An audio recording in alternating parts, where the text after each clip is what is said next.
이번 대선 결과를 통해서 상급지가 어디인지 정확히 찍어줬습니다. 어디가 상급지인지 그리고 주목해야 될 지역은 어디인지 명확히 알 수 있었는데 대선 결과로 알아보는 상급지와 주목해야 될 지역 얘기해 볼게요. 일단 이번에 이재명 대표가 49.42%로 압도적인 승리를 거뒀죠. 역대 최다 득표라고 하고요. 3번 만에 대통령에 당선이 됐습니다. 우선 역대 정부 출범 후 6개월 집값이 어떻게 됐는지 알아볼게요. 보시면 박근혜 윤석열 때 빼고 다 올랐고요. 일단 박근혜 때는 부동산 침체기였었잖아요. 2008, 9년에 서브프라임 터지고 집값이 쭉 빠지다가 13, 14년부터 해가지고 반등했었던 시기인데 이때 당시에는 부동산 사면 망한다 이런 얘기들이 많았어가지고 워낙에 공포장세였거든요. 그러니까 부동산 침체기 속에서 집값은 계속해서 빠졌겠죠. 이런 대외적인 환경 요소가 있고요.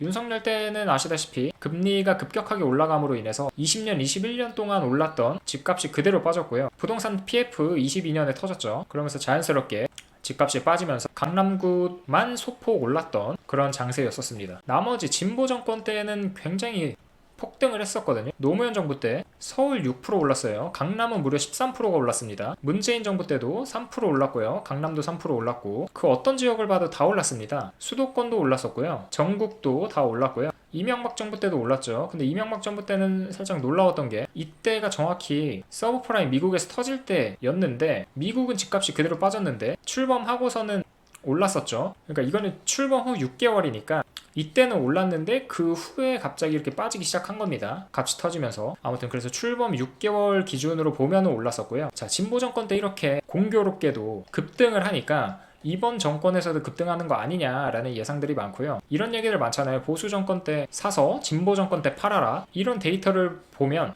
올해 남은 기간 서울과 강남구가 폭등하지 않을까? 경험론적인 추측에 따르면 그렇게 되지 않을까 거고요. 어떻게 될지 한번 봐야 되겠죠. 지난번 영상에서 이재명 시대의 부동산 시장 어떻게 될지 제가 한번 예상을 해봤는데 못 보신 분들은 다시 한번 보시고 오고요. 우측 상단 링크 걸어둘게요. 일단 새로운 상급지를 그럼 어떻게 찾을까? 득표 현황을 한번 볼게요. 보시면 강남 3구랑 용산을 제외하고 아예 싹쓸이 했거든요.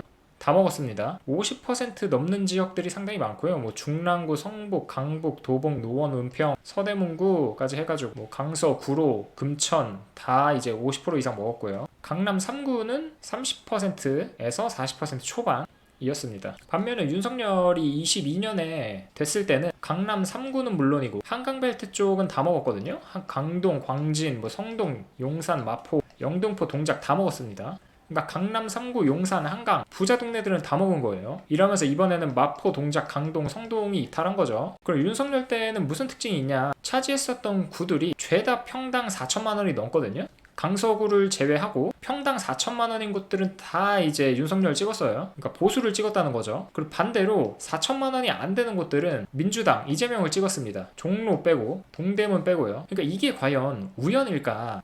보시면 잘 사는 지역들은 보수를 찍었고 상대적으로 잘 살지 못하는 지역들은 진보를 찍었다는 거예요. 국회의원 선거 총선 때 한번 볼게요. 작년 이때도 집값 높은 곳 강남 3구, 용산, 마포, 동작 그러니까 도봉을 빼면은 다 이제 보수를 뽑았고요. 그 작년 10월이었나요? 교육감 보궐선거 있었죠. 그때도 평당가 높은 곳은 보수를 지지했습니다. 그러니까 여러 번의 역사에서 알 수 있듯이 평당가랑 득표가 어떻게 갈리는지 명확하게 보여주고 있고요. 평당가가 높으면 높을수록 국민의힘, 즉 보수의 지지율이 높았다는 거를 알 수 있습니다. 이거는 이번 대선 데이터고요. 그러니까 서초, 강남, 그 나머지 여기 뭐 송파나 그렇게 되겠죠. 용산. 그러니까 집값이 높으면 높을수록 평당가가 높으면 높을수록 보수 지역을 뽑았다는 거예요. 여기서 보시면 다 그렇죠. 평당가 높은 곳들 그리고 평당 하위 10개 선거구는 도봉구 갑을 제외하고는 민주당이 이겼습니다. 이게 과연 우연으로 보이시나요? 저 때뿐만 아니라 2017년에 대선 당시에 홍준표는 집값이 높았던 지역들에서 득표율이 높았고요. 문재인은 집값이 낮았던 곳에서 득표율이 높았습니다. 그러니까 비싼 동네일수록 보수를 지지하는 경향이 있었고 반면 평당 650만원 넘는 동네에서는 민주당에 대한 표가 적었다는 것을 알 수 있죠. 그러니까 이런 분포도를 봤을 때 집값이 높을수록 보수를 지지하고 낮을수록 진보를 지지하는구나 라는 데이터를 뽑을 수 있습니다. 자, 그럼 이번에 대선 득표 현황을 한번 볼게요. 22년 대선 때는 강남 3구, 용산은 물론 이거는 동을 나타내는 거거든요. 구가 아니라. 그리고 동작, 여의도, 성동, 강동 해가지고 강남 3구는 물론 한강벨트 지역들은 다 이제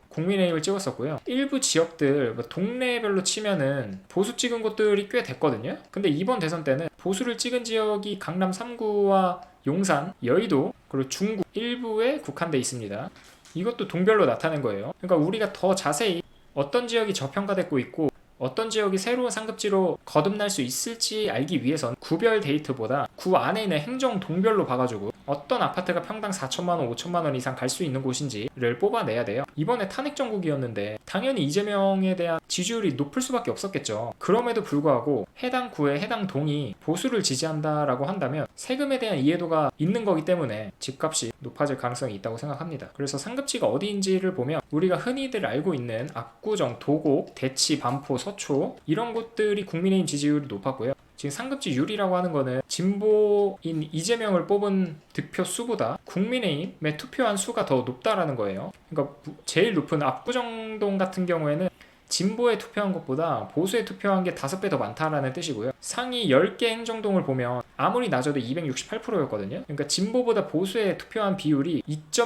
2.68배였던 거예요, 최소. 그러니까 상급지일수록 보수를 지지한다라는 공식에 기반을 한다면 이런 지역들은 다 상급지라고 볼 수 있겠죠. 그리고 톱 1에서 10이 이 행정동들이 강남, 서초, 송파에 위치해 있습니다. 한 군데도 빠짐없이 그렇고요. 이거를 52건으로 늘려봐도 거의 강남 3구 안에 위치해 있거든요. 그러니까 이거는 압도적으로 보수를 지지하고 있는 곳들이 상급지임을 확실히 각인시켜주는 데이터라고 생각을 하고요. 그럼 앞으로 우리는 어디에 주목해야 될까? 어디가 좀 집값이 더 높아지고 새로운 상급지로 거듭날 수 있을까를 보려면 일단은 진보보다 보수에 대한 투표율이 높은 곳을 봐야 된다고 생각합니다. 그게 이제 이 상급지율에서 100%가 넘어가는 지역들이고요. 그래서 몇 개 뽑아보면 뭐 명일 1, 2동, 이문동, 신길동, 뭐 휘경동, 전농, 길동, 청구동 다양하게 있는데 우선 개인적으로 이문동과 휘경동을 말씀드리고 싶고요. 여기는 제가 나온 학교이기 때문에 이 근처의 정비상을 어릴 때부터 봤습니다. 이쪽 지금 레미안 라그란데고요. 여기에요. 여기는 아이파크자이, 이문 아이파크자이 여기고요. 그 휘경 1동은 여기인데 이 디센시아 여기입니다. 원래 이 세 구역이 다 그냥 빌라촌이었거든요. 아무것도 없었고 그냥 저층 빌라들, 정비 안 된 그런 전형적인 낙후된 빌라밭 이었는데 이문 이경뉴타운 대규모로 개발하면서 신규 아파트들이 대량 입주했단 말이에요. 그러면서 여기 아예 정비 상황이 완전히 바뀌었습니다. 가면은 아예 새로운 곳이고요. 라그란데 얼마 전에 뭐 대형 돌이라고 해야 되나요? 그거 갖다 놓는다고 해가지고 전국적으로 인지도 쌓고 막 논란이 되기도 했던 그런 곳인데 3000세대고요. 이문 아이파크자이 4000세대, 휘경자이 디센시아 1800세대입니다. 거의 만 세대가 한 번에 들어온 겁니다. 이 정도면 아예 이 지역이 바뀐다고 보시면 되거든요. 지역 펀더멘탈이 바뀐다고 보시면 돼요. 예전에 그 지역이 아니라는 거죠. 9억대 분양을 했었는데 지금은 11억, 12억 정도 하고 있고요. 동대문구가 그동안 소외받던 구역이었는데 이 이문이경 뉴타운 재개발로 인해서 서울 시내 뉴타운 중에서 주목해야 될 곳 세 손가락 안에 드는 그런 지역이라고 생각합니다. 그래서 아무튼 이런 아파트들이 있고요. 그리고 길동, 여기는 원래 신축 아파트도 없고 거의 주변이 빌라들이 많아가지고 강동구에서 손에 꼽는 소외 지역이었거든요. 근데 22년에 강동 헤리티지자이가 분양이 되면서 처음으로 신축 아파트가 생기게 됐는데 길동의 유일한 신축 아파트고요. 여기 5호선 인근에 위치해 있어요. 그래서 물론 걸어가는데 한 15분 정도 걸려가지고 역세권이 아니라는 사람도 있지만 저는 이 정도면 역세권이라고 생각을 하고요. 또 아래 지역에 올림픽파크 포레온 그리고 둔촌포레 위치해 있고요. 위에는 명일동 4인방 위치해 있습니다.